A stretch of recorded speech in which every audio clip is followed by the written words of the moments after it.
Hi there, this is Steve Miley, the Market Chartist on behalf of ForexTraders.com, and we're now looking at both the Australian dollar and New Zealand dollars, both against the US dollar, both slightly more negative so far this week in here, as we've seen a resurgence of US dollar strength, US dollar strengthening as US Treasury yields continue to climb higher in anticipation of growing inflationary pressures and a possibly more hawkish Fed. Certainly saw a move lower in Aussie dollar and Kiwi dollar, a strengthening of the US dollar after the Fed minutes that we saw on the evening of Wednesday the 21st of February. So a more negative tone in here.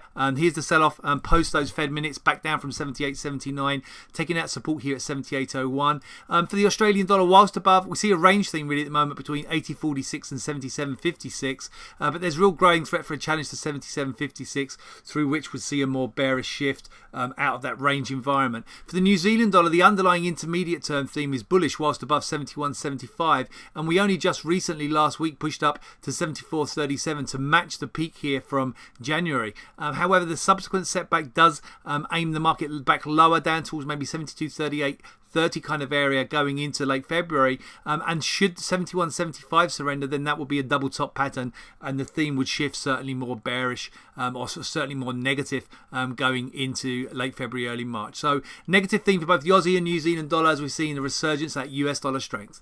This has been Steve Miley, Market Chartist for ForexTraders.com, and I wish you a great trading week.